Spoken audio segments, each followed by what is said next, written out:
Entonces, ¿Me vamos a dejás aprovechar. me dejás que te presente, Norberto, Sí, a por los y las? supuesto, María, adelante.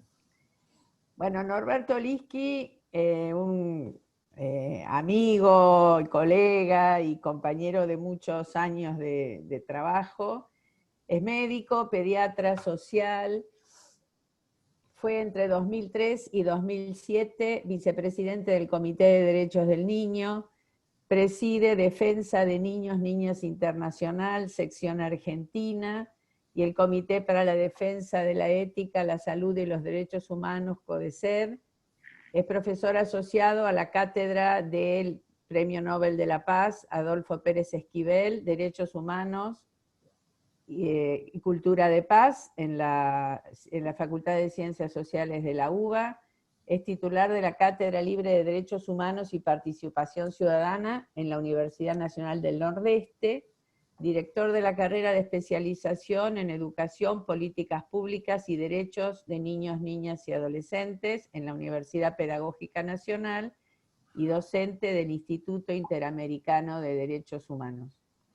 Les digo brevemente, como adelanté a los estudiantes de nuestras comisiones, que estamos iniciando el trabajo de construcción del marco de referencia de lo que va a ser el proyecto de TFI en el SIC, y nos pareció fundamental que Norberto nos pueda dar un panorama acerca de qué significa conceptual, política y concretamente una política pública que trabaja para la efectiva garantía de los derechos. En eso le pedimos que focalice su presentación y bueno, aquí estamos para escucharte, Norberto. Bueno, muchas gracias, Mario, y cada una de las compañeras, Mariana y todos los responsables de esta licenciatura. Y a cada una y cada uno de ustedes, colegas, un placer tener la oportunidad de tener estas 2 horas de encuentro, de intercambio, y sobre la base de un esquema mucho más amplio que lo que representen los contenidos de este encuentro, que es la licenciatura que están desarrollando. Vamos a tratar de conectar algunos conceptos generales en materia de construcción de políticas públicas bajo el enfoque de derechos con sus respectivas prácticas. Si logramos ese objetivo, por pequeño que sea el aporte de mi parte, habrá sido importante, tal vez, para reforzar el rol protagónico que tenemos los docentes en particular, pero los trabajadores del Estado en general, de ser activos protagonistas de los procesos de cambio y transformación que se requieren precisamente cuando el Estado tiene el propósito de recuperar su presencia con un contenido no solo de respuesta a demandas de emergencia, sino también para trazar un horizonte sobre el cual podamos visibilizar al Estado como un garante efectivo de derechos. Esto que acabo de decir les llevó a ustedes a escucharlo y a mí transmitirlo menos de 30 segundos. Y la construcción efectiva de este propósito, de estos objetivos, implica varias generaciones. Lo cual no quiere decir que sea una generación tras otra que escalona ascendentemente sin interrupción. Quiere decir que hay periodos de la historia en los cuales se crean condiciones favorables para avanzar en la construcción de ese Estado garante de derechos, y periodos de la historia donde por circunstancias a veces, y en nuestro continente predominantemente, por circunstancias por fuera de los esquemas constitucionales, se retrocede varios lugares. Pero sin embargo los pueblos, y los pueblos de América Latina en particular, tenemos esta bendita costumbre de no resignarnos a vivir en el despojo de derechos. Y cierto orgullo de identidad latinoamericana siempre es interesante conectarla con nuestra vida cotidiana, porque somos parte inseparable de esa realidad, porque nos nutre esa realidad y porque también nosotros podemos acompañar a nuestros pueblos hermanos de la patria grande. Este no es precisamente uno de esos momentos, me refiero a este último periodo donde América Latina encuentra en sus gobiernos con predominio de visiones vinculadas con la condición de estados garantes de derechos. Y en general lo que encontramos es un último periodo, los últimos 7, 8 años, 5 años para algunos, 4 últimos para nosotros, en los cuales bajo distintos modelos se ha generado marcados retrocesos, particularmente en el campo de derechos vinculados con la niñez y la adolescencia. Me pareció importante introducirnos en este encuentro,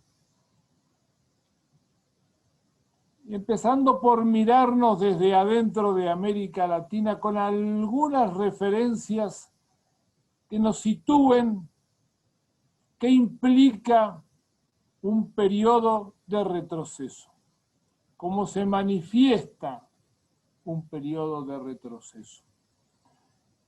Y entonces vamos a compartir en pantalla algunos datos que con la colaboración de María Ofelia Vázquez Gamboa hemos identificado como aquellos que nos pueden acercar a una mirada rápida, por supuesto, acorde con el espacio que tenemos, pero donde algunos datos nos permitan reflejar, seguramente con características más de fotografía que de proceso dinámico, pero fotografía que nos refleja las consecuencias del avance cuando hubo oportunidad de crecer en la presencia dinámica del Estado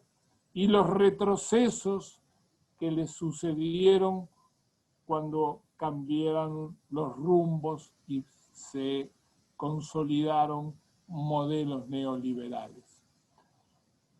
El modelo neoliberal tiene en América Latina contemporánea un punto importante de situarlo históricamente, que es 1989, último trimestre de ese año, que les pido que además lo marquen ese año porque lo vamos a volver a ver con contrastes muy manifiestos.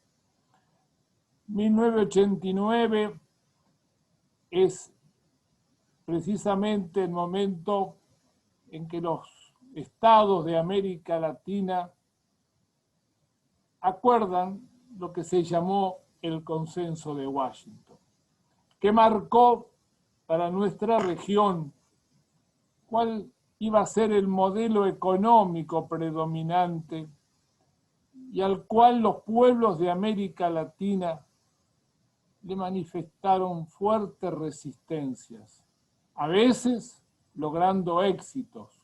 Por ejemplo, cuando no se pudo lograr imponer el mercado latinoamericano sometido al dictamen precisamente de Washington. Pero también le siguieron a esas resistencias golpes de Estado que en América Latina los conocíamos como parte de nuestra historia institucional, con los ejércitos saliendo de los cuarteles. En los últimos años son las policías las que salen de las comisarías y de las guarniciones policiales. Así se llevaron al gobierno de Zelaya en Honduras, luego a Lugo en Paraguay, más tarde secuestró la policía al presidente de Ecuador, Correa, últimamente a Evo Morales en Bolivia.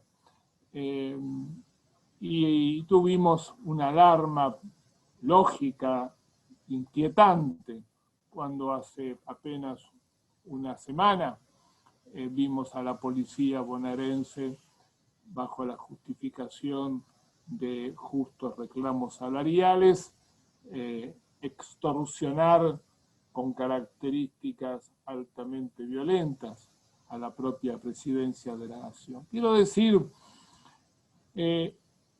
tenemos un contexto complejo y los pueblos que no se rinden, y los pueblos que no bajan los brazos. Y los trabajadores del Estado no somos observadores de esta realidad. Somos protagonistas en nuestros respectivos espacios, a veces como docentes, a veces como profesionales de otras ramas, en organismos que tienen vinculación directa con la comunidad. Somos protagonistas directos o indirectos de los modos de resistencia con las que nuestros pueblos enfrentan estas etapas de retroceso. Por eso siempre la esperanza de la recuperación está presente, no solo por el anhelo, sino también porque la historia es una enseñanza de la cual no deberíamos desprendernos. Veamos algo de América Latina. Mariana, está vos con el manejo de esto. Miren nada más que estos datos, ¿no? Quedémonos un minutito en el primero, porque son datos sensibles. Todos los pueden ver bien, yo lo veo muy bien, el resto también. No veo las caras, pero bueno. Sí, dicen que sí, Norberto, dicen que se ve bien. Gracias, Mariana. Sí, porque como es una lámina muy apretada en números, me preocupaba que se viera con claridad. Perfecto. Ustedes lo están viendo. América Latina es básicamente, ya lo vamos a ver enseguida en la pirámide demográfica, es un continente joven. 193 millones de niños y niñas. Vamos a ver que esto supera el 30%. Saben que casi es más del doble de Europa la población de niños y niñas en nuestra región. El drama es que 187.000 de estas niñas y niños que nacen, antes de cumplir los 5 años, van a fallecer por causas evitables. Y la nutrición para una región que tiene altísima capacidad de producción de alimentos, tiene 5 millones y algo más de niños que sufren desnutrición crónica. Y 3 o 4 millones, en realidad 4 millones, que tienen el sobrepeso producto de la mala alimentación. Y la violencia nos ha hecho que junto con la desigualdad tengamos el dato triste del privilegio de ser la región del mundo con mayor violencia contra niños y adolescentes en particular, producto de la violencia de distintas características. El homicidio implica en nuestra región un número tan alto que cuesta mirarlo, 24.500 adolescentes entre 10 y 19 años son víctimas de homicidio en nuestra región. Esto en la provincia de Buenos Aires, de donde creo la mayoría de nosotros tenemos nuestra vida personal, familiar, profesional, no es ajeno. En los últimos 7 años, el índice de mortalidad por causas externas ha crecido a prevalencia del homicidio y el suicidio. En el pasado, la prevalencia estaba en el accidente de tránsito y hoy tenemos que examinar en los barrios populares el homicidio como una circunstancia muy presente y que está marcando parte de nuestro tiempo. Pero bueno, esta es una mirada rápida y efectivamente en la siguiente lámina vamos a mirar muy sensiblemente cómo la pirámide nos pone en evidencia lo que dijimos hace un momento, una población básicamente joven y la mayor amplitud de esa base demográfica está precisamente entre los adolescentes y los jóvenes. Vamos a continuar, por favor, Mariana.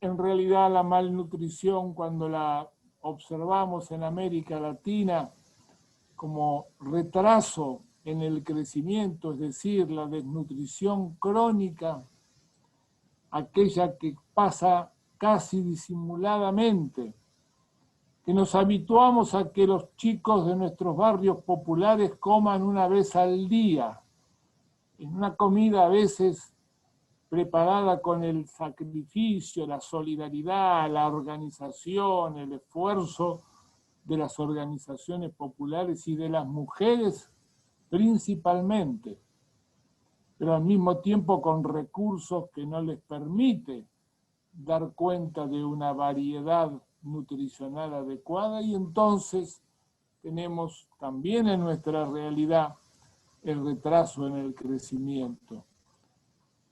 Muchas veces lo vamos a poder distinguir en las características de conducta, en las características de la concentración, en las características de la baja actividad, y lo cierto es que esa desnutrición crónica está abarcando casi el 10% de nuestra población infantil. Seguimos entonces. Vamos a tratar de pasar rápido. Yo les decía de estas etapas de avance y retroceso. Tuvimos un periodo crítico al comenzar el siglo XXI, en la crisis del 2002. Lo que estamos viendo en amarillo es la pobreza, y en el más colorido, el más fuerte, la pobreza extrema o la indigencia. Y la pobreza alcanzó en el 2002 a toda América Latina, pero en particular en la Argentina la recordamos como un momento realmente crítico.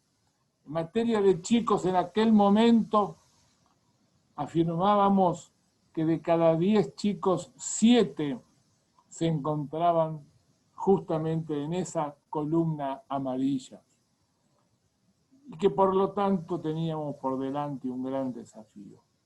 Los años que siguieron en América Latina dieron cuenta de que el Estado podía generar nuevas expectativas. Y por eso comienzan las columnas a descender. Y descienden, no de la manera espectacular que quisiéramos, pero el descenso que podemos observar cuando llegamos al 2014 es una prueba de que los gobiernos que habían asumido por la voluntad popular con proyectos y modelos de reconversión del Estado más cerca de la gente y más cerca de los que más sufrían la ausencia de derecho, lograba revertir la columna que estábamos observando en el 2002. Las crisis del 2014 y 2015 puso en ascenso, y cuando llegamos al 2018, bueno, no les quiero decir, ahí termina este cuadro, pero 2019 ya está mucho más cerca de la columna del 2002. Es decir, la evolución ha ido modificándose con los cambios de la orientación del Estado. Vamos a seguir un poquito más rápido, no quiero... ¿Y quiénes son los que etariamente sufren más las consecuencias de la pobreza? Bueno, miren la primera columna, de 0 a 14 años, y ahí está concentrada. La pobreza en América Latina tiene cara de niño, de adolescente, y tiene cara de mujer. Puede que ahí en otra parte del mundo lo diga igual. En nuestra América Latina y en Argentina en particular tiene esta característica. Y el punto más alto lo vamos a encontrar en este caso en el 2018. Seguimos. Acá me pregunta Gonzalo si estos gráficos pueden constituirse en material del seminario. Yo entiendo que sí, lo dirán las profesoras. Sí, por supuesto, sí. Perfecto, o sea que lo pasamos rápido por razones de utilización del tiempo, pero ya saben ustedes que van a poder tenerlos con tranquilidad de lectura, y la verdad que yo los invito a que lo hagan con tranquilidad.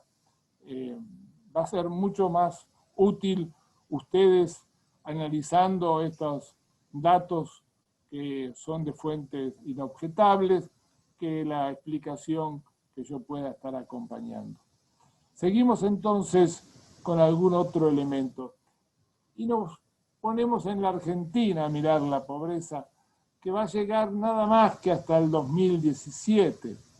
Pero ¿qué decía la UCA en el Observatorio de la Deuda Social? Que ya estábamos en el 62,5% de los pibes en estado de pobreza. En un solo año, entre el 16 y el 17, creció casi 5 puntos la pobreza. Claro, es el mismo año que en la provincia de Buenos Aires se redujo la inversión en educación casi 2 puntos, sumados a los que se venía efectuando la reducción, sumaron 4 puntos en 4 años. Es decir, en la Argentina más de 8 millones de chicos se encuentran en la pobreza, según datos del Observatorio de la Deuda Social. Bien, este panorama no sirve como dato de entristecimiento, sirve como dato, yo diría, de rebeldía, de la rebeldía reflexiva, de la rebeldía producto del análisis crítico de la realidad, de la rebeldía que surge de la indignación de que se sostengan estas circunstancias, buscándole desde los discursos neoliberales una cierta justificación, legitimando estos datos como una consecuencia inevitable de la distribución de la riqueza. Nosotros creemos en otro Estado y por eso reafirmamos que cuando nuestro pueblo decidió un cambio de rumbo y un cambio de modelo económico-social en diciembre pasado,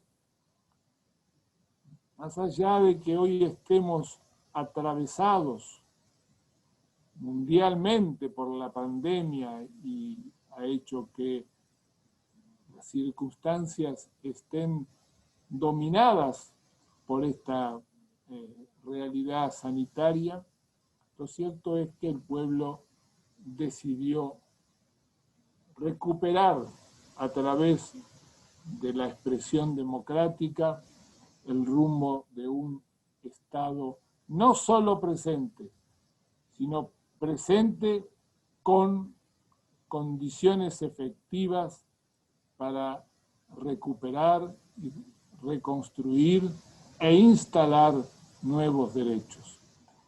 Los trabajadores estatales y los docentes en particular no somos simplemente intermediarios entre los anhelos populares y las decisiones políticas del Estado. Somos parte del conjunto de construcción colectiva y los trabajadores del Estado tenemos desde cualquiera de los lugares que hayamos elegido participar, tenemos la necesidad de ser protagonistas activos en estos procesos de construcción transformadora a favor del ejercicio de derechos. Yo insisto mucho en esta visión, porque la visión neoconservadora y neoliberal es la de desacreditar la función pública, pero no solo desacreditarla con el viejo discurso de la inoperancia, de la falta de efectividad, de la comparación con lo privado, como en lo privado está la excelencia y en el Estado está la mediocridad. Ese discurso antiguo que pretende descalificar y humillar, choca contra la realidad cotidiana.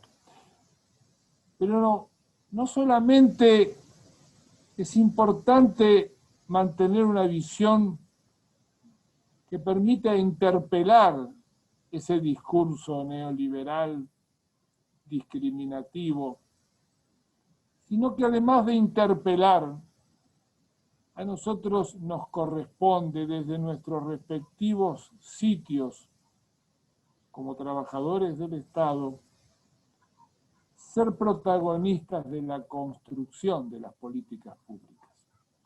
Y vamos a ver bajo qué características podemos avanzar en ese rol protagónico de precisamente la construcción de políticas públicas. Vamos a pasar directamente, lo vamos a dejar para que lo vean tranquilos, es la inversión. Vamos, acá vamos a ir viendo, sí, simplemente un dato. Miremos ¿no? Un minuto nos detenemos en ese que está. Nosotros sabemos que la pandemia en materia educativa nos ha generado la obligada condición de llevar adelante la continuidad de las propuestas académicas de distintos niveles, utilizando en gran medida el campo de Internet y la utilización de la tecnología anexa. Pero también nos mostró la desigualdad. Y este cuadro, que es viejo en realidad, pero que me pareció que aún siendo viejo valía la pena traerlo. Nos miramos 2 minutos para entender esta desigualdad marcada. A la izquierda de la pantalla ustedes tienen entre el 2002 y el 2009 la evolución de acceso a computadora. El acceso a computadora en el cuartil superior, es decir, en el que tiene mayores ingresos, fue creciendo. En el 2000 era el 50%, en el 2009 era el 87%. Pero el cuartil inferior, es decir, el de más bajos ingresos, en el 2000 era del 9%, en el 2003 era del 4%. Y fíjense que con algunos programas que se pudieron implementar favoreciendo a los sectores más desplazados económicamente, se pudo llegar solo al 15%. Y el acceso a Internet en realidad está dentro de estas mismas variables que hemos visto para el acceso a computadora. El último informe de UNICEF del mes de abril de este año nos da cuenta que el 36% de los alumnos de los niveles primario y secundario, al revés, el 36% no dispone de computadora, de alguna otra forma, y el único elemento con el cual puede trabajar es con un teléfono celular, generalmente único teléfono de la casa, que lo tiene que utilizar la totalidad de la familia y varios de los hermanos y varios profesores y docentes queriendo ingresar a conectarse. Quiero decir, la desigualdad se ha hecho manifiesta. Y los que pareciera que la desigualdad no les resulta una incomodidad, generan propuestas para atender la desigualdad con discriminación, con propuestas que hagan más visible aún el proceso discriminatorio. Y esto es lo que yo interpreto de las iniciativas que se han planteado en las últimas horas en la ciudad de Buenos Aires. Bien, vamos a continuar entonces, y ahora sí, entrando por la puerta ancha de la construcción de políticas públicas con enfoque de derecho. ¿Qué significa la puerta ancha? Significa entrar por los principios generales de derechos humanos y la conexión de estos con los principios generales de la Convención sobre los Derechos del Niño. Acá hay 2 elementos sustantivos a tener en cuenta. Los principios generales de derechos humanos constituyen la plataforma que atraviesa todos los tratados internacionales o regionales y que Argentina los ha incorporado a todos ellos en su Constitución reformada de 1994, en el artículo 75, inciso 22 de la Constitución Nacional. Todos los tratados están atravesados por estos principios que vamos a ver ahora. Pero miremoslos.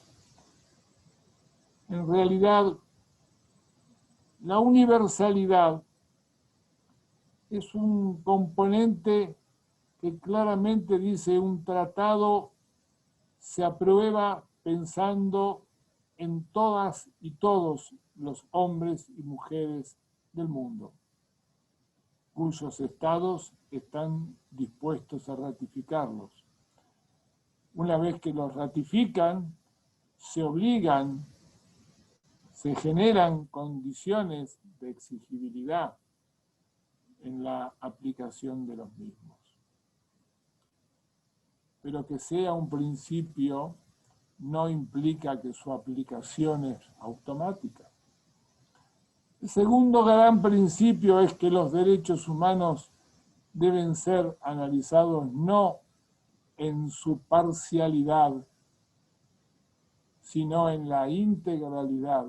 Y esa integralidad, a su vez, genera indivisibilidad. Los derechos humanos no pueden ir fragmentados. Y la lucha de los pueblos es precisamente por crear condiciones para acceder a derechos integrales. Para tomar un ejemplo de nuestros días, nosotros tenemos la ley provincial 14440, que es de tierra y hábitat, y garantiza que ninguna familia en la provincia de Buenos Aires esté impedida de alcanzar un espacio territorial suficiente para construir su casa. La realidad es que hay sectores que prefieren ignorar esa ley y aplicar el derecho penal. Hoy tenemos en la provincia de Buenos Aires 80 ocupaciones de tierra, 80. Guernica es la que está claramente más visible, es la de mayor cantidad de familias que han adoptado la decisión de hacer efectiva la ley de hábitat. Cerca, un poco más de 2.000 personas, de las cuales del 35 al 40% son niños y niñas. Pero 80 son las que están judicializadas. Y se han judicializado no con la ley de hábitat, se han judicializado con el Código Penal. ¿Por qué se han judicializado con el Código Penal y órdenes de desalojo, como está pendiente de ejecutarse el próximo día 23, de acuerdo a lo decidido por el juez interviniente, el juez de garantía número 8 de La Plata? Y la gente está ansiosa, inquieta, angustiada y también organizada. Son las mujeres las principales vías de organización. Y ayer nos decían en una visita que su principal preocupación es, salvada la situación de evitar el desalojo, que se construya una escuela, que se construya un jardín y de tener un centro de salud. Y ponen toda la expectativa en transformar esta ocupación en un barrio con las características de organizaciones comunitarias y Estado encontrando articulaciones adecuadas. Esa es la integralidad de los derechos. La ley de hábitat transformada en una decisión colectiva, el Estado dialogando para encontrar respuesta y recordando que la tierra es un bien social sobre el cual no cabe la especulación. Y digo así porque esas mismas tierras, muchos dicen con algún grado de información mejor que la que yo puedo dar, que son tierras muy programadas para futuros emprendimientos inmobiliarios de barrios cerrados. Que la gente tenga derecho a vivir en barrios cerrados, yo no estoy discutiéndolo. Lo que creo es que cuando los que están desposeídos de todo derecho encuentran un espacio sobre el cual construir una perspectiva de estabilidad, el Estado tiene herramientas, instrumentos legales para poner en marcha un proceso de integralidad de derechos.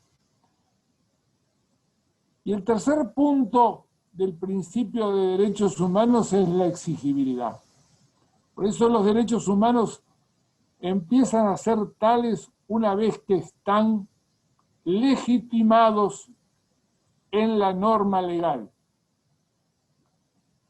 Y nosotros tenemos, desde el fin de la dictadura en adelante, tenemos la alegría de saber que todos los tratados internacionales y regionales de derechos humanos son parte de nuestro plexo jurídico y por lo tanto la exigibilidad de los derechos jurídicamente consagrados corresponde a nuestra capacidad individual o colectiva de hacerlos efectivos.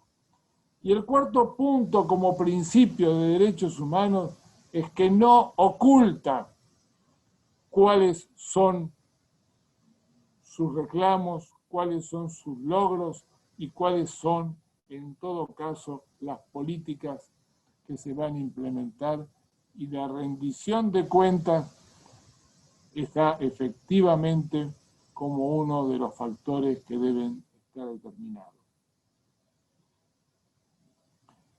Vamos a pasar entonces a lo que serían los principios generales que nos van acercando adelante. Hablé de terrenos, dice acá una de las compañeras que está presente, y no hablé de casas. En realidad es una omisión porque el punto de partida efectivamente es el terreno, y es terreno y casas. Y gracias, Florentina. La convención se aprobó a nivel de Naciones Unidas, ustedes lo deben saber, hace 31 años, en 1989. Y nació en una extraña circunstancia entre la caída del muro de Berlín y la firma del consenso de Washington. Digo extraña circunstancia porque, por un lado, ponía fin a la relación bipolar del mundo, en gran parte a lo que había sido la Guerra Fría. La hegemonía de Occidente parecía como única expresión mundial, fijada en Estados Unidos. Curiosamente, Estados Unidos al día de hoy es el único país del mundo que no ratificó la Convención sobre los Derechos del Niño.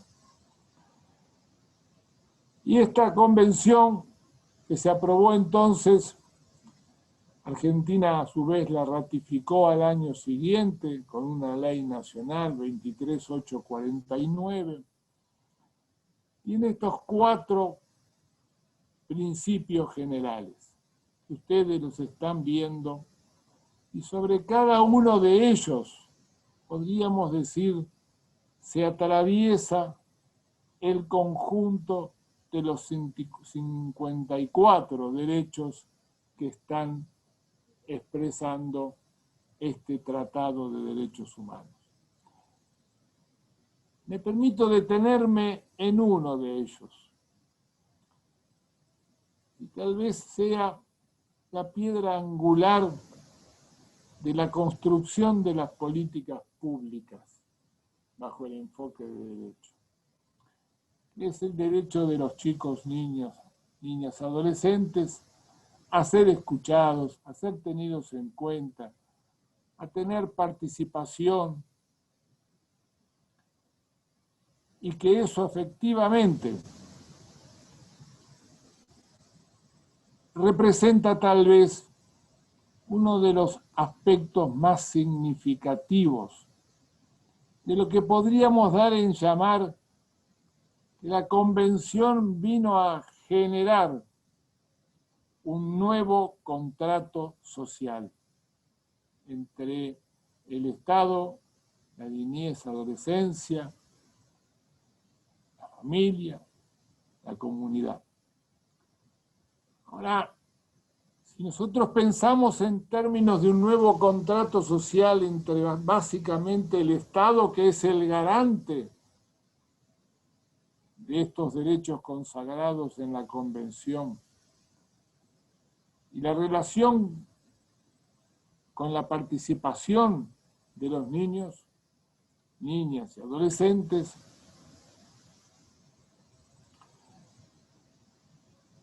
tenemos que tener en cuenta que hay una circunstancia articuladora entre uno y otro.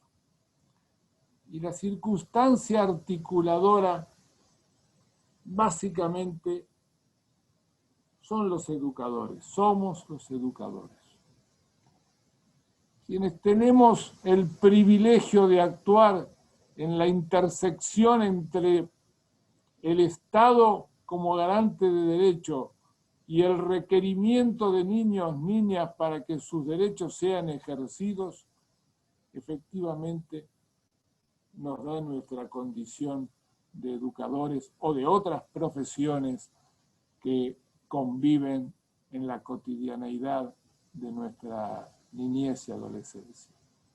Por lo tanto, no es menor cómo construimos desde lo pedagógico hasta desde la intervención social o legal con nuestros niños, cómo garantizamos precisamente el escuchar su palabra, el tenerla en cuenta en las decisiones y también fomentar, favorecer, estimular, acompañar las organizaciones que representan la voz colectiva y autónoma de prácticamente los sectores adolescentes de manera prioritaria. Pasamos entonces, Mariana,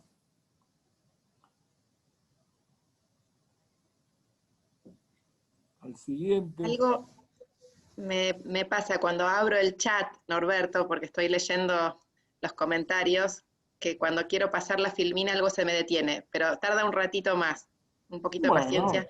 Mariana, yo estoy leyendo el chat, ¿eh? Podés poner bueno, no. Sí, sí. A ver si puedo, a ver ahora. Yo también cuando puedo voy relojeando sí. los chats. Y hay un intercambio muy interesante. Sí. Sí, que va llegando a una síntesis, me parece. Interesantísimo el debate sobre ocupación de tierra y vivienda, muy interesante.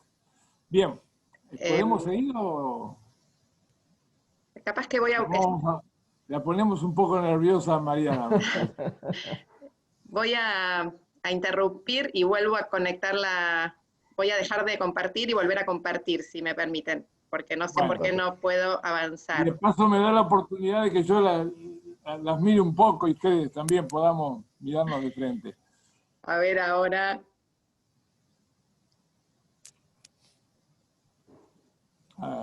Hay cosas que para mí no tienen respuesta todavía, por suerte, ¿no? Pero el Power en algún momento se autonomiza y hace lo que quiere. No sé, tampoco se ve que quiere seguir profundizando el tema de la escucha del colectivo Infancias. Voy a volver a... Yo les puedo ir diciendo algunas cosas de las que están allí y luego la vamos a ver en el gráfico. A ver. Si aparece mucho mejor, bueno. A ver si puedo. ¿Ahí lo están viendo? Yo ahora lo voy a ampliar. Voy a llegar al... Voy a ampliar ahora. Muy Lo tuve bien. que... Próximo es, ¿no? Pero no te quedes de vuelta en el mismo, ¿eh? No. El Sí, próximo. Ahí, ¿no? ahí está. Sí, ¿dónde estabas? ¿Dónde estabas? Integralidad o... Ahora, no, perdón, acá está fragmentación bien. o... No, el Acá, que sigue. acá. Ese, ¿no, Listo. Norberto? Claro. No leo más el En chat realidad porque... No, déjame a mí. Ok. es para entrar con una pregunta. En realidad, la pregunta integridad o fragmentación es porque en gran medida lo que vamos a seguir viendo nos pone en juego una dinámica de construcción donde la integralidad siempre tiene que estar acompañada del enfoque de derechos. Y la fragmentación de las políticas públicas se generan sobre la respuesta a la necesidad. También la integralidad tiene en cuenta la necesidad. Claro. La singularidad de dar respuesta a la necesidad desde una visión integral de derechos es que no se agota con dar una respuesta a la necesidad emergente.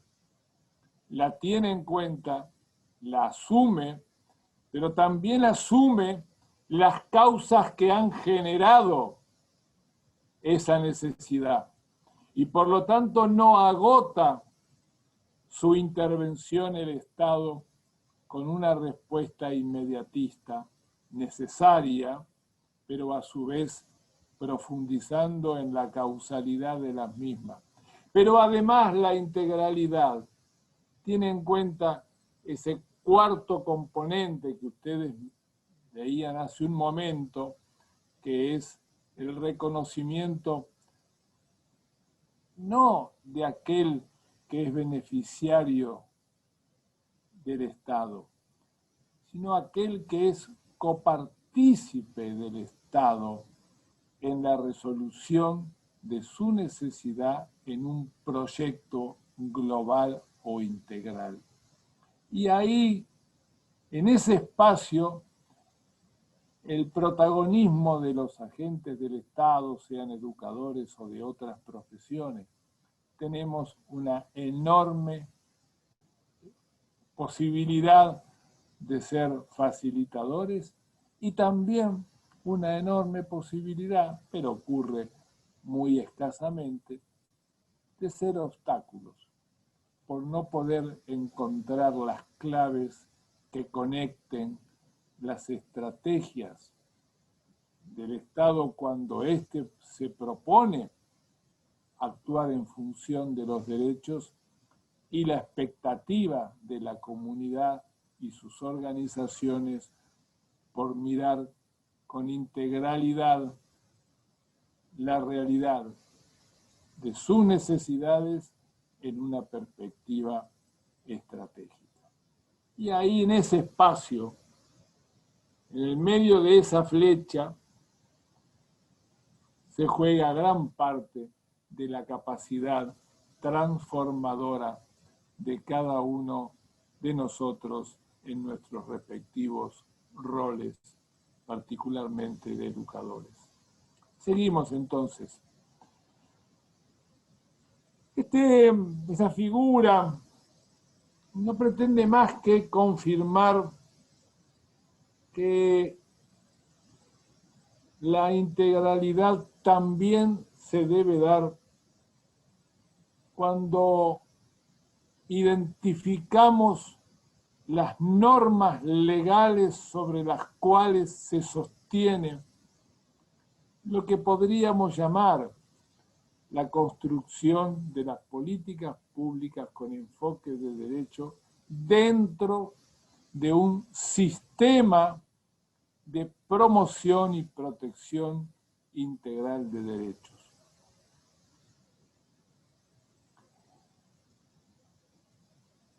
Predomina en esta legislación avances en materia de derecho.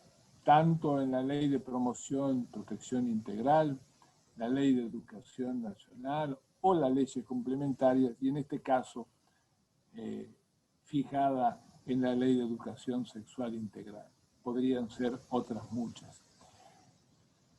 Pero el espacio común de estos tres círculos, el espacio común está requiriendo de quienes, transitando en cualquiera de los círculos, se conecte con quienes transitan los otros círculos. Es decir, no solamente de manera de conexión personal, sino de enfoque. Y en esto nosotros tenemos experiencias muy valiosas que generalmente son mucho más ricas miradas en las experiencias territoriales que en los logros que se obtienen desde las superestructuras institucionales. Y creo que uno de los desafíos es que las superestructuras institucionales estén más atentas a recoger las valiosas experiencias territoriales que se multiplican en diversa modalidad y que dan cuenta de esta integralidad en el territorio. No es una sorpresa que los servicios locales de promoción y protección de derechos se conecten con los equipos de educación en el ámbito de orientación escolar o directamente con los propios docentes, pensando que hay situaciones con chicos y chicas que algunas veces se expresan en la escuela y otras veces se expresan en el hogar y tienen vínculo con la comunidad. Y podríamos decir que cuando nos preocupan la ausencia de suficiente información en niñas, niños y adolescentes sobre sus prácticas sexuales, también es necesario el encuentro del espacio educativo con el espacio sanitario y el espacio comunitario. Quiero decir, las experiencias locales suelen ser muy ricas, no suficientemente recogidas como experiencias a llevarlas adelante respecto de políticas globales. Yo creo que vale la pena en cada una de esas experiencias obtener las mayores y mejores enseñanzas. Bien, pasamos entonces ahora a lo que, tal como figura en la cartelera, es la construcción de políticas públicas de niñez y adolescencia con enfoque de derechos. Y le vamos a brindar un espacio especial a los principios sobre la inversión pública. Y ya vamos a ver por qué es interesante detenernos en ese punto. Pasamos.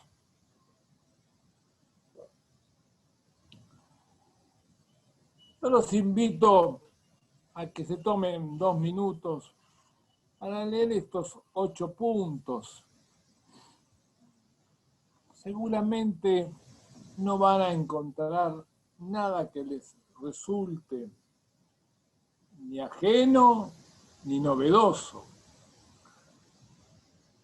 Sin embargo, sin que sea ni ajeno ni novedoso, la realidad es que constituye un gran esfuerzo lograr que estos 8 puntos, que en realidad serían 9, porque cuando hablamos de construcción estratégica ahí estamos incluyendo la necesaria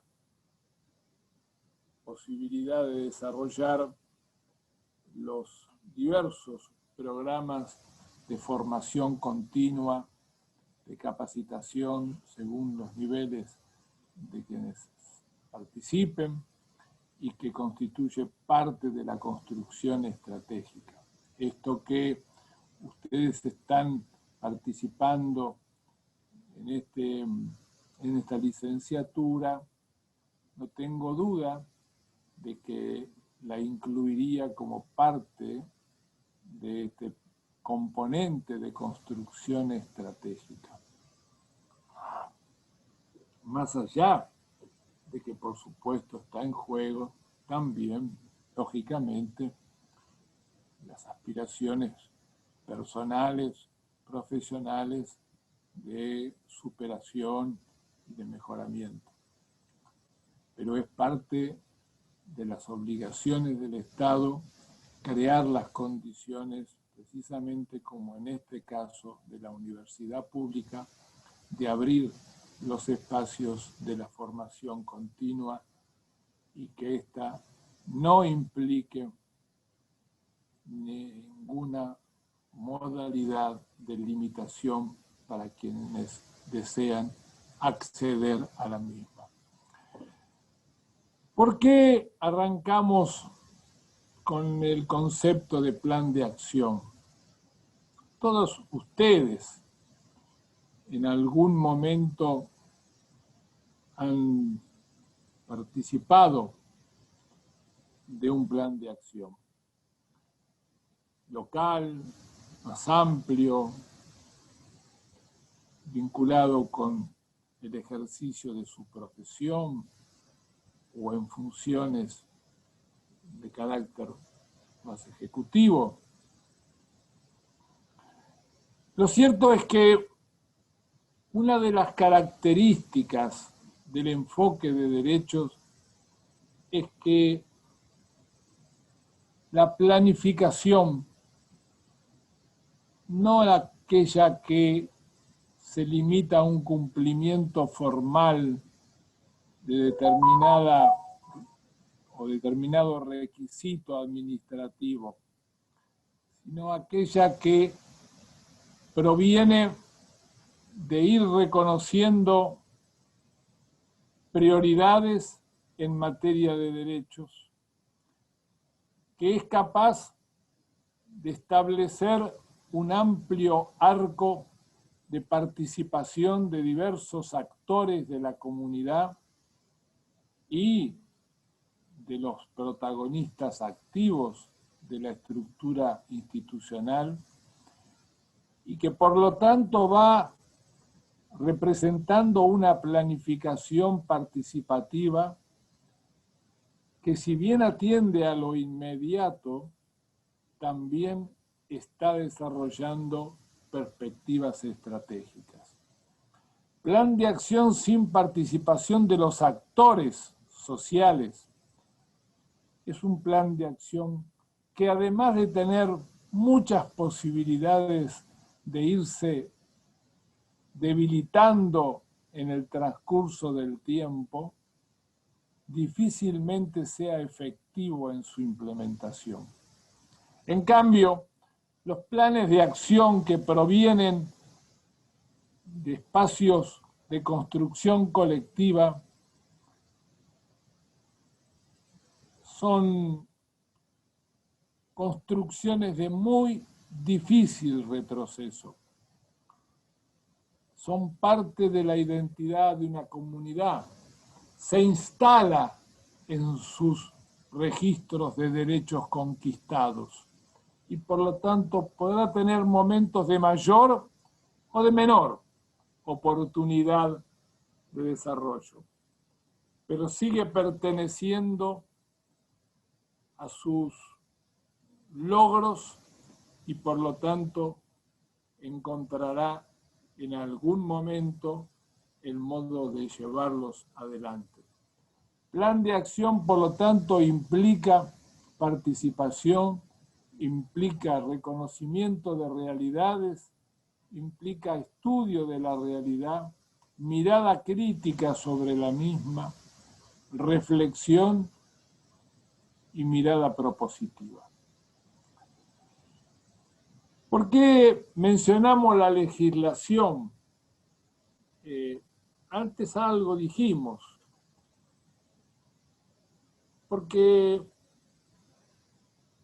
toda la legislación de niñez y adolescencia de carácter sensible, desde los años 90 en adelante, y particularmente la legislación de los años 2000, tanto en el 2005 con la Ley de Promoción y Protección Integral de Derechos, en el 2006 con la de Educación Nacional, y en nuestra provincia con la 13298 y la Ley de Educación Provincial. Lo cierto, para nombrar algunas, podríamos seguir, que son leyes que en todos los casos han encontrado el modo de armonizar con los principios generales de la Convención sobre los Derechos del Niño. Y por lo tanto, el avance de la Convención ya no es el producto de una visión internacional de los derechos, sino que pasó a expresarse con las características de nuestra realidad nacional, como le ha ocurrido al resto de los países de la región. Anoche mismo me hablaba un colega desde México, por un lado preocupado con el avance de la pandemia y por otro lado feliz de que están avanzando en el Sistema Nacional de Promoción y Protección de Derechos de Niños y Adolescentes. Y el avance más importante, me decía el colega anoche por teléfono, es que han logrado que el ámbito educativo participe activamente de este Sistema Nacional de Promoción y Protección de Derechos. Bueno, mientras esto ocurre, en otros lados se retrocede, como en Brasil, las cosas están muy complicadas. Pero en definitiva, lo que quiero decir es que la legislación que tenemos hoy en nuestros medios, si bien todavía necesita, sobre todo en algunas provincias, actualizarse, vamos en una dirección de conectarla con los principios de la Convención sobre los Derechos del Niño. La participación comunitaria no es limitativa de las situaciones de emergencia. Es imprescindible en la emergencia, pero es también imprescindible en la construcción de proyectos, programas, planes de acción que miren a largo plazo. Y en ese camino, la inclusión de las organizaciones juveniles, adolescentes, está indicando que tenemos un nuevo tiempo, incluso un nuevo tiempo jurídico. Poco se ha hablado de los contenidos innovadores del Código Civil reformado del año 2014. Y yo quisiera detenerme un minuto, porque por primera vez un texto de esta naturaleza, Código Civil, reconoce la categoría adolescentes. Pero no solo la reconoce como una categoría social de grupo etario, sino que además le reconoce la capacidad de la autonomía progresiva. Y en simultáneo hemos tenido legislaciones que establecieron lo que se conoció como el voto joven, el voto de 16 años. Pero al mismo tiempo tenemos un registro de incumplimiento de la norma planteada por la Ley de Educación Nacional cuando referencia a la obligatoriedad de la escuela secundaria.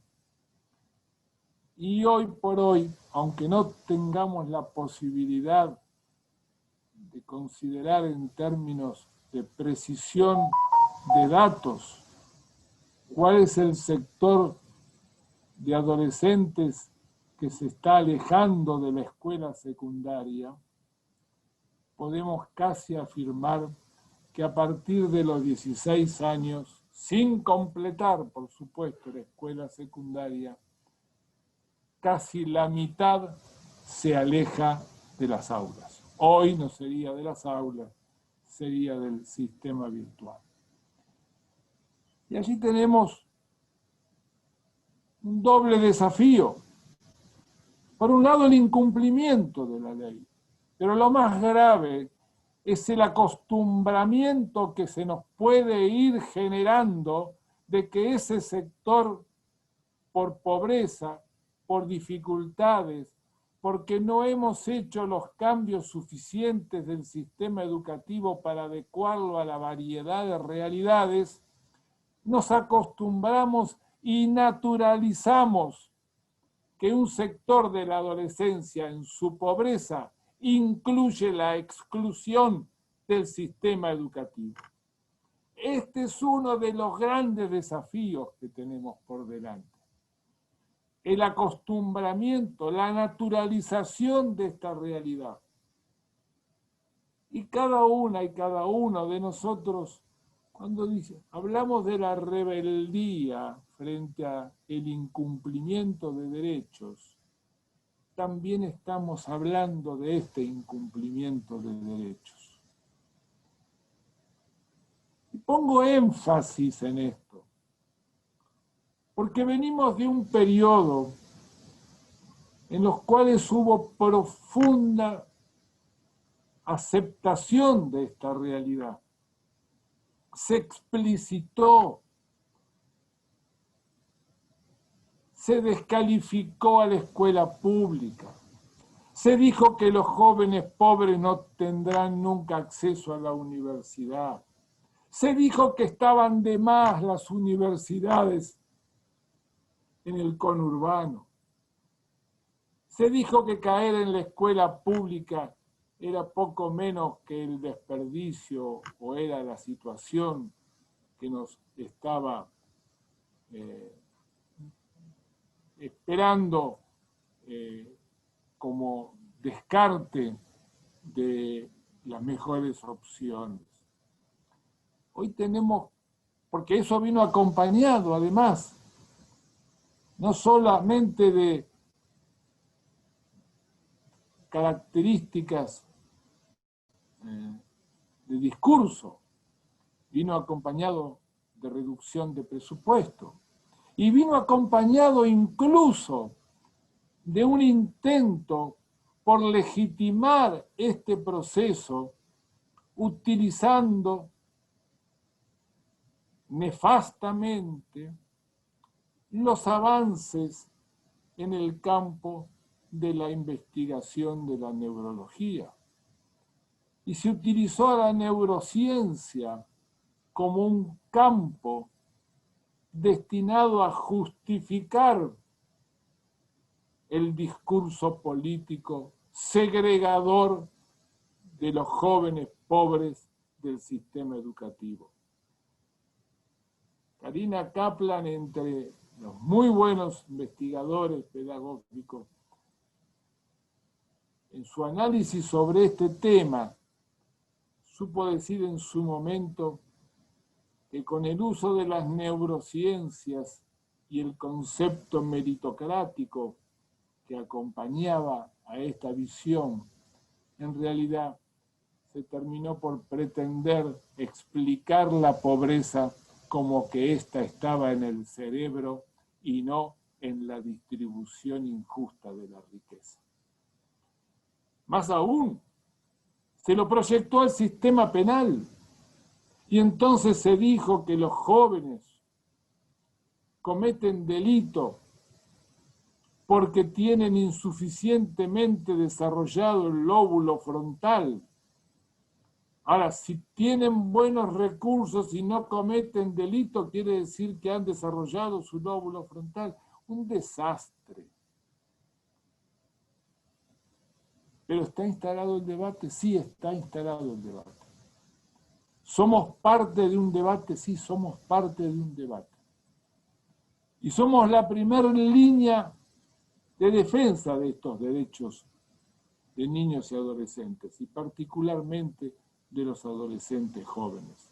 Cuando vimos las cifras de homicidio, son jóvenes entre 14 y 19 años, reclutados por el crimen organizado o muertos por las balas que indiscriminadamente arrojan las policías. ¿Por qué pongo un énfasis especial? No lo pongo yo, en realidad estos puntos ustedes los pueden encontrar en el comentario general número 5 del Comité de Derechos del Niño de Naciones Unidas, que se los recomiendo, los pueden buscar fácilmente en internet, o las compañeras los pueden poner en acceso de ustedes. Cada uno de estos puntos son parte de un desarrollo, por supuesto, mucho más amplio y del cual, como mencionó al principio María Ofelia, me correspondió, al ser elegido para integrar el Comité de Derechos del Niño de Naciones Unidas, me correspondió ser parte de la elaboración colectiva de esta observación general, que el nombre de observación general en realidad es el nombre de bases doctrinarias de la propia Convención sobre los Derechos del Niño. Yo sugiero que si les interesa profundizar el tema, hagan una lectura de esta observación general bajo el título de implementación, medidas generales de implementación de la Convención sobre los Derechos del Niño.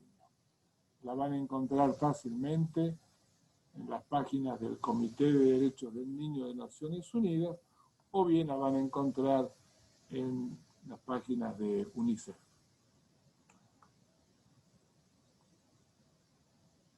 El punto 4 está pensado en la necesidad de los consejos locales.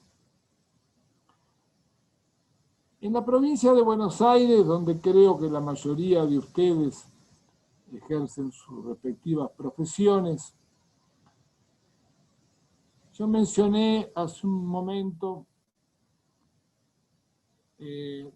la ley 13298 y no mencioné en realidad el decreto reglamentario, el decreto 300 reglamentario de la ley.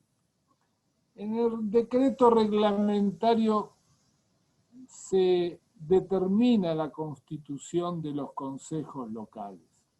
Los consejos locales no son otra cosa que la reunión de las organizaciones sociales de un determinado distrito junto con las representaciones de los organismos del Estado provincial en ese distrito, básicamente educación, básicamente salud y algunos otros organismos competentes en la materia de niñez y adolescencia, que formulan los planes de acción, pero que además cumplen una enorme tarea en lo que sería el punto 7 que ustedes están observando en la pantalla. Es el monitoreo independiente. Es decir, los consejos locales que hoy en la provincia, en un número cercano a 40, están funcionando con diferentes características, muy impulsados por las áreas de educación. Encuentran casi siempre muy buenos socios en organizaciones sociales. Algunos municipios se inquietan y le temen un poco, porque claro, algunos equivocadamente creen que la presencia verificadora o de monitoreo sobre los planes de acción que se ejercen pueden resultar una incomodidad, o que participen en el plan de acción puede generar algún grado de reorientación. Bueno, hay que dar la batalla. Y evidentemente es una de las tantas batallas culturales. La creación y el funcionamiento de estos espacios, consejos locales para la provincia de Buenos Aires y bajo otras denominaciones en las diferentes provincias. En la provincia de Buenos Aires son los consejos locales y la participación en ella de la representación de educación resulta fundamental. En los dos aspectos. En el punto 1, elaboración de los planes de acción, y en el punto 7 del monitoreo independiente. El punto 6, hoy tenemos la suerte de poder decir que después de 14 años se ha designado a la defensora nacional de derechos de niños, niñas y adolescentes, que es la compañera, la doctora Marisa Graham. Y va a haber que hacer un largo camino para comprender en qué medida se logra entender la función del Defensor Nacional de Derechos.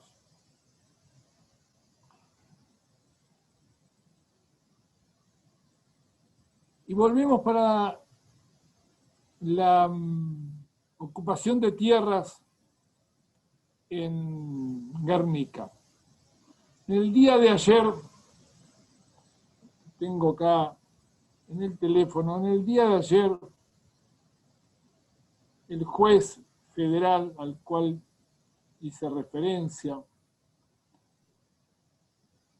a los que nos hemos presentado como amicus o con otras características, reclamando que se suspenda el desalojo y se genere una mesa de diálogo entre el Estado y los ocupantes y otras organizaciones facilitadoras.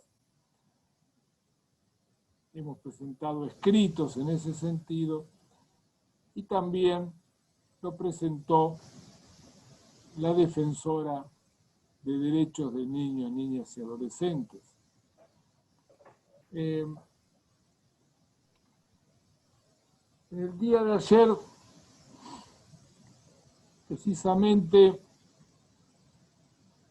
ha sacado una resolución el juez interviniente, que ahora tengo adelante, y en la resolución lo que informa es que la audiencia que se va a celebrar tendrá un carácter solamente de consulta y que la decisión es inmodificable de producir el desalojo el día 23.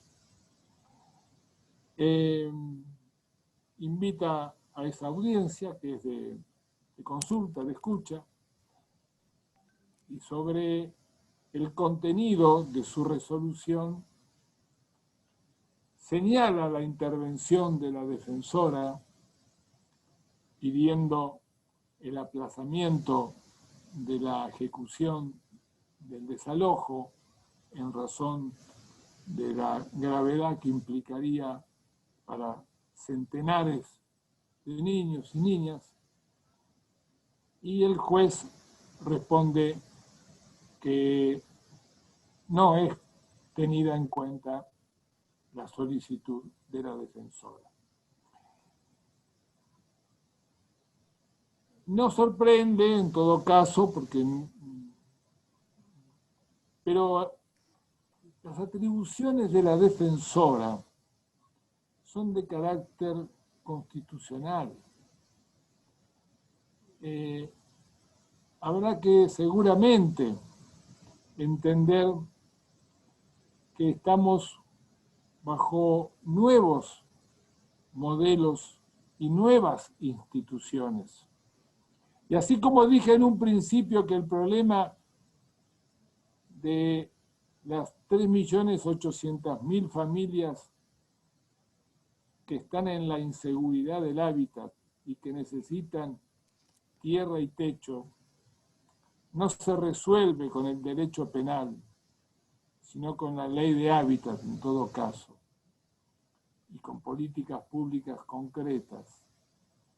También quiero decir que la justicia en general, pero en particular los jueces que están interviniendo en situaciones donde están en juego derechos de niñas, niños y adolescentes, tendrán que revisar el grado de consideración que tendrán que tener por figuras constitucionales como son los defensores de derechos designados por el Poder Legislativo.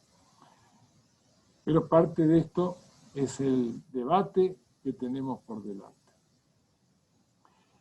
El último punto nos vamos a referir, y me gustaría que nos queden unos minutos para poder intercambiar opiniones. No sé cómo lo tiene pensado Mariana, María Feria, sí, pero hay unos minutos que podamos intercambiar. Sí, son y 36 y tenemos que dejar y 55, o sea que tenemos 19 minutos por delante. El último punto es la inversión. Yo soy de los que estoy convencido que si algo se le oculta a los trabajadores del Estado, educadores o de otras líneas, es sobre qué presupuesto efectivo, real, sobre qué tipo de inversión desempeñan su función. Apenas pueden llegar a saber cuál va a ser la asignación de sus honorarios. Difícilmente sepan cuál es la inversión de su sector. Difícilmente sepan cómo se distribuyó esa asignación. Difícilmente conozcamos qué relación tiene la inversión de este año respecto del año anterior. Si ha aumentado la necesidad, aumentó proporcionalmente la inversión. Bueno, vamos a mirar rápidamente algunos principios sobre los cuales se deben fijar los presupuestos públicos. Ustedes los tienen adelante, no hace falta que yo los lea, pero a mí me parece indispensable este tema. Si decimos que el trabajador del Estado en cualquiera de sus roles tiene derecho a ser protagonista activo de los procesos de cambio y transformación, tiene que tener posibilidades de incidir sobre las definiciones presupuestarias del sector en el cual desempeña su función. Y tiene que tener algunos criterios que no son personales, lo que les estoy planteando, son los criterios con los cuales el enfoque de derecho establece los principios presupuestarios. Y vamos a mirar lo que sigue y vamos terminando con esta parte, que es el principio efectivo de derechos en los presupuestos, con estos 4 elementos fundamentales. Podríamos ir un poco más lejos, no nos va a quedar tiempo para conversar. Lo que quisiera en todo caso destacar, que los componentes que hemos analizado, estos 8 componentes, no es un manual. Tampoco podría ser considerada una simple guía, sino que es un modelo sobre el cual es posible construir políticas públicas bajo la perspectiva de derechos. Y no representa esto una solución a las necesidades del día. Significa un camino al cual se le debe proporcionar la mayor parte de la energía creativa de nuestras respectivas capacidades y desempeños profesionales. Debates en el interior de las instituciones, debate en la sociedad. Nuestra condición docente nos abre el debate sobre los alumnos con los que interactuamos. Los alumnos generan su propia elaboración. Nuestro vínculo con la comunidad se abre más cuanto más amplio es el debate y más conectamos con los derechos que la comunidad considera que son legítimas aspiraciones. Y me parece que en esa perspectiva es que tenemos que analizar cada uno de estos 8 componentes.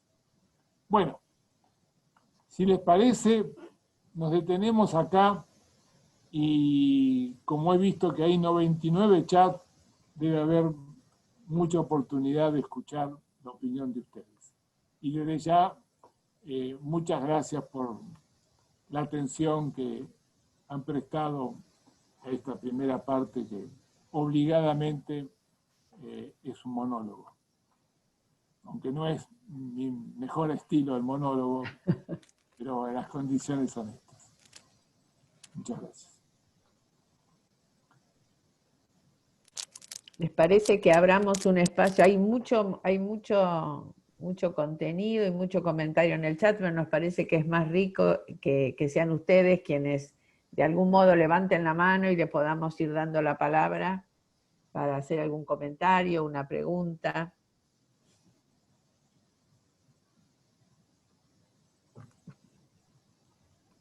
Hola Liz, que ahora te veo.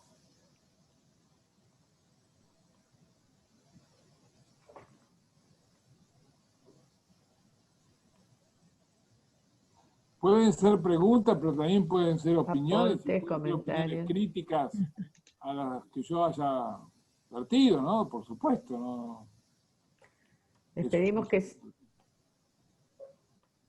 se reinicien el audio y pregunten nomás. Rizo pide la palabra. Ahí estamos.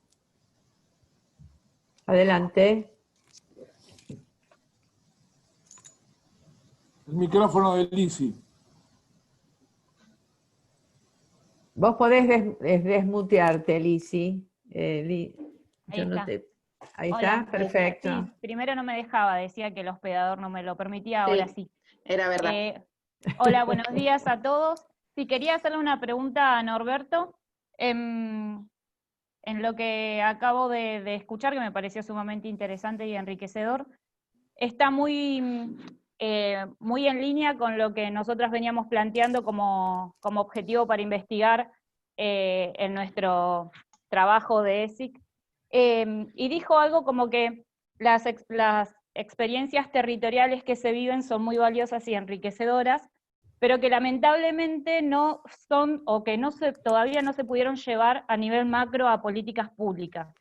a ser realmente universalizadas, quizás.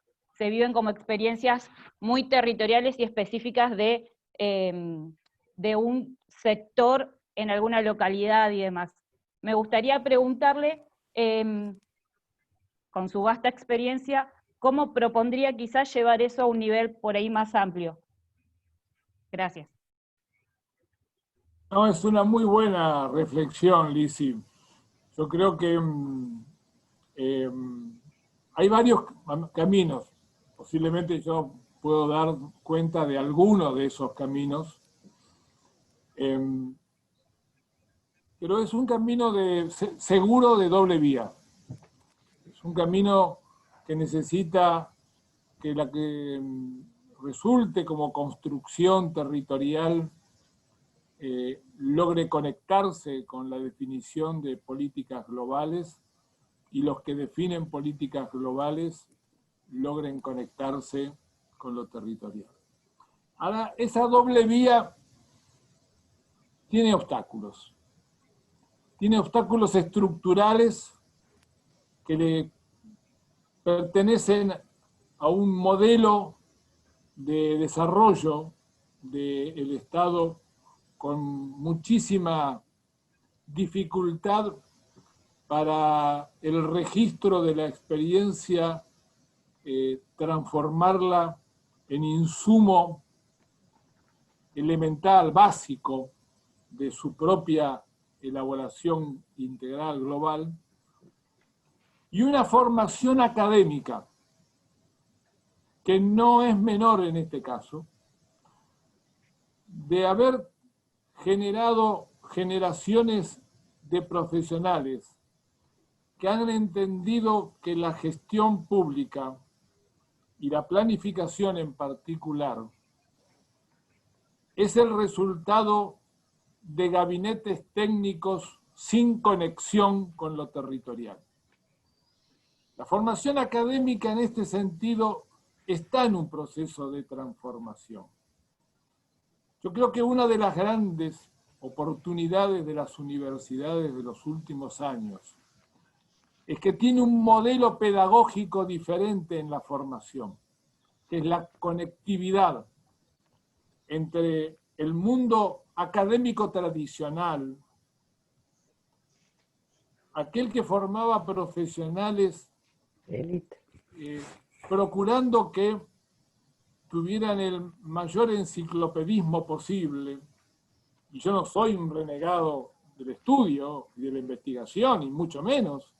Ahora, lo que no creo es en un enciclopedismo que se construye aisladamente de las construcciones sociales. La construcción social también ha tenido, para su propia protección, cierto resquemor de conectarse con las universidades, porque se sintió, cuando se conectó, se sintió invadida, no se sintió aliada. Y entonces dijo, es otro mundo, que no me invadan.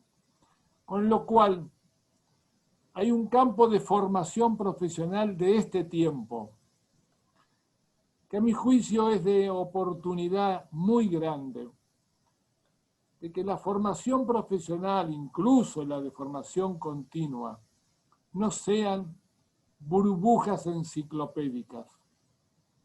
Y los procesos sociales de construcción le pierdan el prejuicio a la universidad y conecten sus prácticas precisamente con ese ámbito. En el medio está el mundo ejecutivo. Y el mundo ejecutivo tiene que sentir la presión de uno y de otro. Tiene que sentir la presión del mundo académico bajo estas características y del mundo social con sus organizaciones y sus logros y sus experiencias. Yo creo que por ahí anda. Y así lo discuto con mis amigos que están en el gobierno, que hoy se puede hablar con muchos de ellos, y los escucha bien estas cosas. Tienen que hacer un poco más de esfuerzo. Me parece a mí que hay que empujarlos un poquito más. Pero mi respuesta, si es apasionada, es porque creo que esto sin pasión no se puede hacer. No es que sea apasionado porque me emociona solamente, sino porque estoy convencido que esto se construye poniendo mucha pasión, mucha reflexión y mucho análisis crítico. Bueno, esta es mi opinión, Lizzy.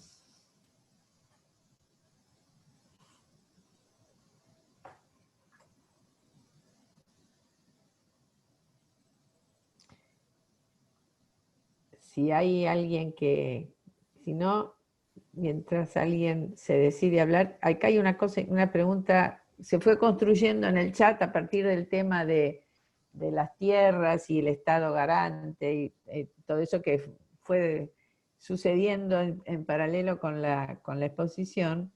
Y acá hay un desafío de reflexión que parece que de algún modo sintetiza y parece que es desafiante e interesante preguntar. Silvana dice, el Estado como garante implementará políticas públicas necesarias para el ejercicio real de los derechos, aspirando siempre a una justicia social.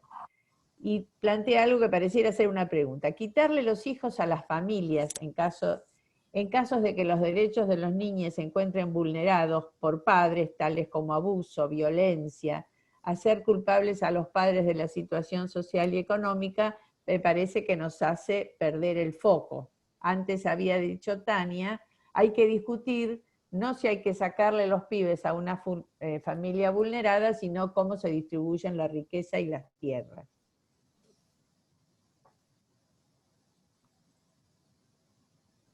Si te parece, Norberto.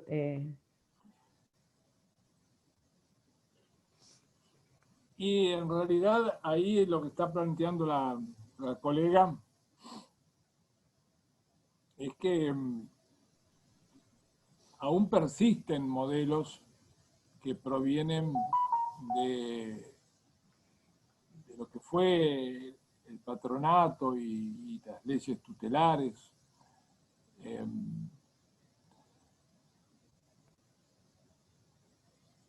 Incluso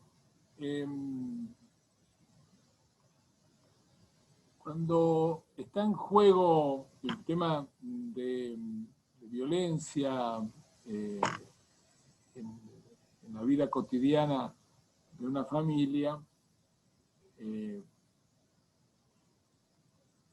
todavía el camino más rápido que toman organismos del Estado es separar a los chicos y dejar a los violentos adentro de la casa.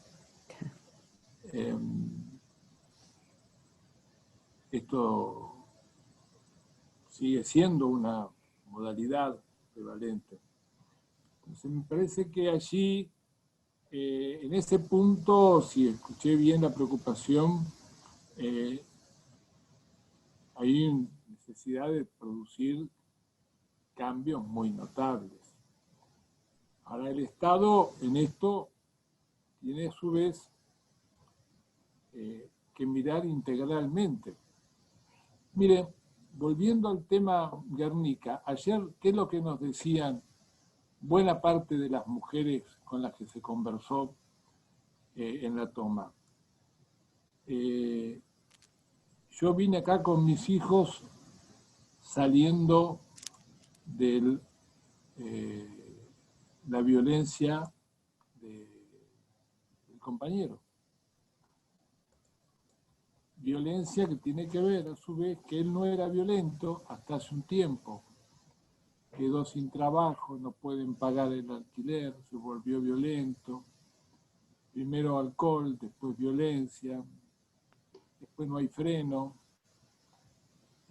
Una parte de las mujeres asociaban la situación de ocupación de la tierra y la posibilidad de una nueva oportunidad a una condición combinada de pobreza extrema y de prácticas de violencia con la cual ya no podían resolver. Y contaba algunas de ellas reiteradas denuncias sobre el tema, que nunca lograron una real protección efectiva de la violencia de género y de la violencia proyectada hacia los niños y niñas. y por lo tanto estaba en la ocupación con una doble razón: la necesidad de un techo para organizar su familia y la necesidad de salir de la violencia, que nunca había sido atendida en la dimensión de su gravedad. Para otras mujeres, estar allí no era la violencia física, era la violencia de no tener condiciones para seguir pagando pensión o alquiler, y por lo tanto única opción era encontrar una tierra para construir una casa. Perdón, Norberto, se nos terminó el tiempo, tenemos menos de 1 minuto y entra otro Zoom, así que nos vamos a quedar todos afuera. Sí. Tenemos que cerrar, lamentablemente, no tenemos alargue hoy. Así que, bueno, te agradecemos todos y todas el aporte, que realmente fue muy bueno. Siguen apareciendo preguntas, por ahí después hacemos algo para conectarte con esas preguntas y comentarios, y los invitamos a saludarnos. Lizzy, ¿está por ahí? Si te estoy viendo. Sí, solamente gracias, Norberto, y decirte que nos da un marco espectacular para lo que nos viene ahora como proceso de trabajo, que es un marco de referencia de los problemas educativos con perspectiva de derechos. Así que nos diste una letra enorme, profunda y comprometida, que no es un tema menor. Te agradecemos muchísimo, muchísimo haber estado.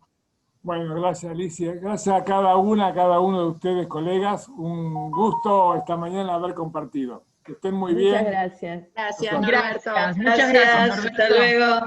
Está todo grabado, después lo compartimos. Hasta luego. Ay.